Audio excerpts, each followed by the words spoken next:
ya kweli na kuilinda. Jina la Bwana libarikiwe, mpendwa. Ndio. Kama unavyofuata video itaendelea.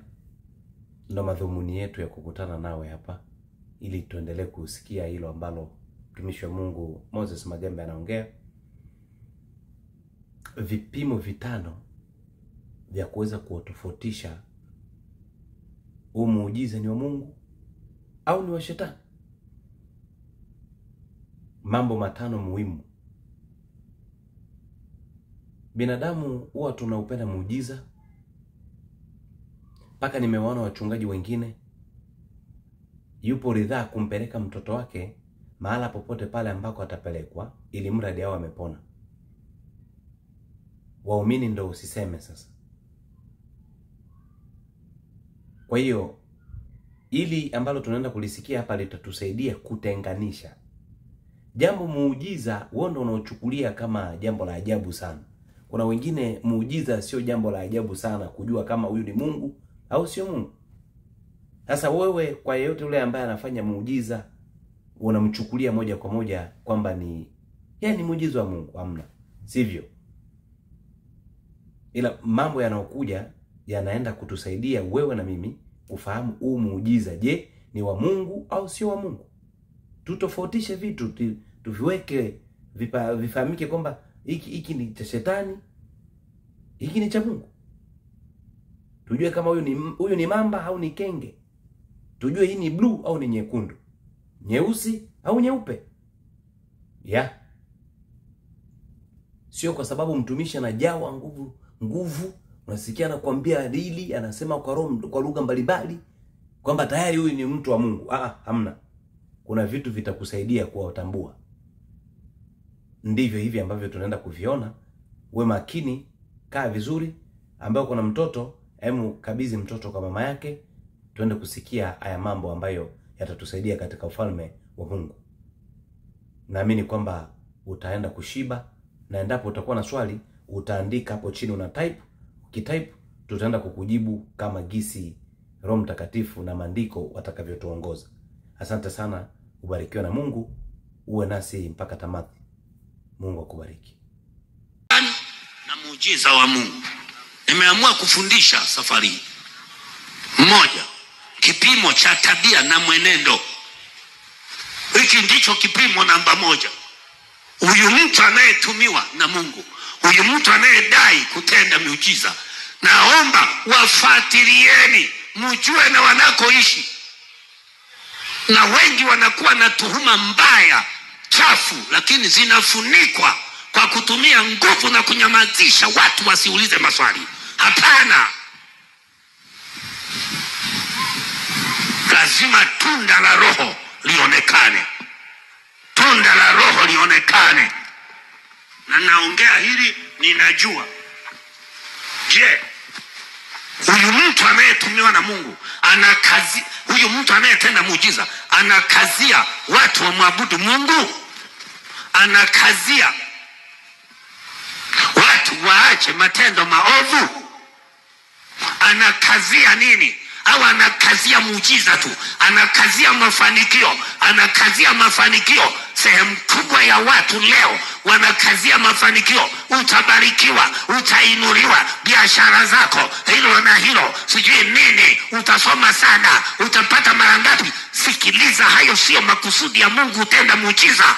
Mungu anataka kutenda muujiza, asababishe watu wamwabudu Mungu, asababishe watu wamrudie Bwana, asababishe watu watengeneze njia zao, asababishe watu warekebishe matendo yao.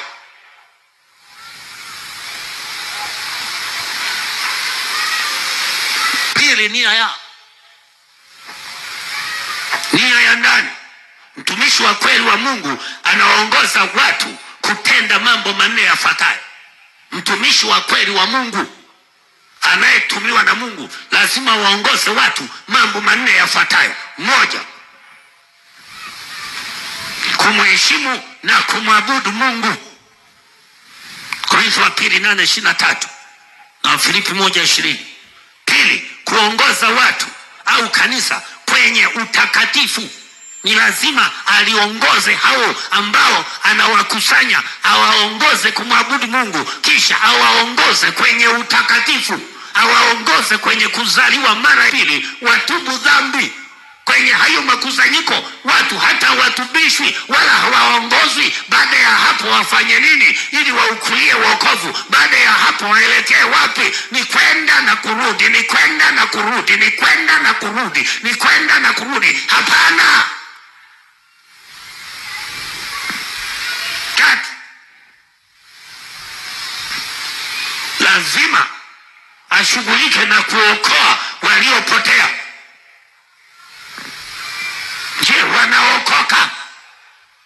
Nenda kwenye makusanyiko hayo, wanakusanywa wote wa kila namna, wanaoabudu mbuzi, fisi, wanaoabudu chochote, wako pale wote foleni, wanapokea vifaa, wanaenda zao bila kuelewa wanaokoka au hawajaokoka, wanatubu dhambi au hawatubu dhambi, wanageuka au hawageuki. Ni wote anatimiza kusudi lake wote. Hiyo hapana.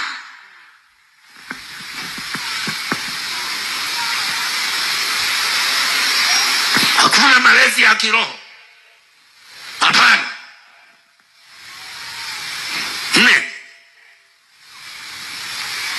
je, kutunza injili ya kweli na kuilinda? Are they preserving the gospel? Kinyume chake injili ya kweli imevurugika. Mahubiri ya kweli yamevurugika sasa. Injili ya kweli inavurugika. Watu wanaiacha misingi ya injili. Watu wanaiacha misingi ya neno. Wanavurugwa. Lengo la injili ya Yesu ni watu waende mbinguni. Lengo la injili ya Yesu ni watu wakaurithi ufalme wa mbinguni. Akasema utafuteni kwanza ufalme wake na haki yake, na hayo yote mtazidishiwa. Injili ya Yesu na habari ya mbinguni haitaji kabisa. Injili ya Yesu na habari ya kwenda kumwona Bwana, habari ya kurudi kwa Yesu, ya kwamba Yesu anarudi, ya kwamba anakuja kuchukua kanisa lake, haitaji kabisa. Ni njoni mpokee muujiza, njoni mpokee mafuta, njoni mpokee vitambaa, njoni mpokee takataka. Jamani, hatuko hapa kupokea, tupo safarini kwenda mbinguni, tuko safarini kwenda kwa Baba. Dunia na mambo yake itapita, tutayaacha yote, twende kwa Baba, twende kwa Baba, twende kwa Baba. Mahubiri gani yamejaa kizazi cha 11 people are flooding and following. Kipimo cha tatu ni kuzaa matunda. Akasema mtawafahamu kwa matunda yao. Their fruits.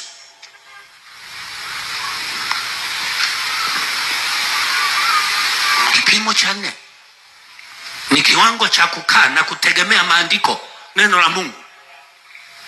Imani potofu asikai kwenye maandiko, wanasoma tu, wanaondoka, wanarudi kwenye ufunuo wake, anarudi kwenye vitu vyake, muda wote anarudi. Hata wadanganya, haya semeni Bwana Yesu, niko hapa. Haya sasa tayari saa ya mafuta. Huku ya huu ni ujanja, ni How much are you relying on the Bible? How much are they relying on the Bible, the scriptures? How much? Yesu kila wakati alisema imeandikwa, alisema imeandikwa, alisema imeandikwa, alisema imeandikwa. Akasema naja upesi, akasema naja upesi, jiandaeni, kesheni. Akaonyesha njia ya kwamba kuna njia mbele, iko njia pana ienda upotevuni, na njia nyembamba inaenda kwa Mungu. Hayo mahubiri yako wapi? Watu waonyeshe njia. Naomba mnisikilize dunia, wote mnaonisikia. Lengo la Yesu kuja ili wenye dhambi wawe wana, na hao wana wafanane na mfano wa mwana wake. Siku moja Yesu akirudi, twende mbinguni. Hatuko hapa kujenga majumba, hatuko hapa kununua magari, hatuko hapa kufanya yale na yale. Ni kweli hayo yatafanyika, lakini yawe nyenzo kwa ajili ya kupromote ufalme wa Mungu. Hayawi ndio kusudi, hayawi ndio lengo, hayawi ndio vitu vya kutafuta, hayawi ndio vitu vya kulilia, hayawi ndio vitu vya kukeshea. Tunakeshea ufalme, tunakeshea mbingu, tunakeshea kwenda kwa Baba. Tunajiandaa saa yoyote parapanda inaweza kulia, tukaondoka na magari yako utayaacha, vitu vyote utaviacha, majumba yako utayaacha. Hayo ni ya muda, lakini safari yenyewe ni pamoja na Bwana mbinguni. Kanisa, mkeni, acheni injili inawasababisha mkae hapa hapa, muone raha hapa hapa. Sikiliza, cha kwanza ni ufalme, hayo mengine ni ziada, lakini cha kwanza ni ufalme. Naliita kanisa kwenda kwenye ufalme wa Mungu, naliita kanisa kwenda kwenye ufalme wa Mungu, naliita kanisa, naliita kanisa. Na kipimo cha 5 ni kipimo cha kupenda pesa. Utamuelewa mtumishi wa uongo kwa namna ambavyo pesa iko mbele. Ukiona pesa iko mbele, uelewe hapa ni tatizo. Ni pesa, ni pesa, ni pesa, ni pesa. Kipimo cha kupenda pesa.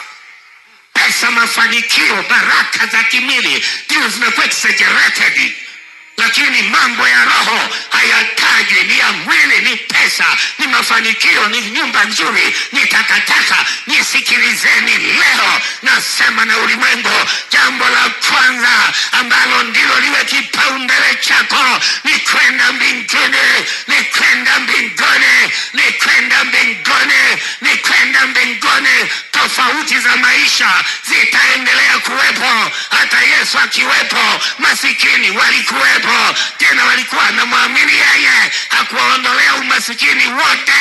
Leo unadanganywa, wote mtatajirika. Hakuna kitu kama hicho. Tuko katika dunia ambayo imepigwa laana. Ni kweli hatutakosa chakula, ni kweli hatutakosa mavazi, lakini ujanja wa kuambiwa wote mtapata magari, wote mtajenga magorofa ni lugha ya kihuni. Nataka nikwambie, utajiri namba 1 ni utajiri wa rohoni. Utajiri namba 1 ni uhakika wa kutembea na Mungu. Maana ukiwa na Bwana, hata kama huna lolote, lakini kila tatizo linapokuja lazima litatatuliwa. Hela sina keshi, lakini lolote likija litatatuliwa. Petro hana pesa, ilipotakiwa kulipa kodi, samaki alivuliwa, pesa ikapatikana. Sikiliza, ukitembea na Bwana, hata kama huna gari, nitasafiri kwa ndege, nitasafiri. Mimi sina ndege jamani, wala helikopta, lakini nimepanda ndege mpaka zimenichosha, kwa sababu ukiwa na Yesu, ndege zipo, tena nawekwa VIP na ninapokelewa kwenye viwanja vya kimataifa. Na yani ninafika uwanjani moja kwa moja, mfuko umeshachukuliwa, na kamata VIP na kwenda kunywa kahawa, alafu nasubiri kila kitu kinafanya na passport inatengenezwa. Acha maneno yako. Na huyu alikuwa mchunga ng'ombe tu. Kwa nini amekuwa hivyo? Kwa sababu ya Yesu. Ukiwa na Yesu unakuwa wa thamani. Ukiwa na Yesu unakuwa wa thamani. Pokeeni Yesu, acheni vitu.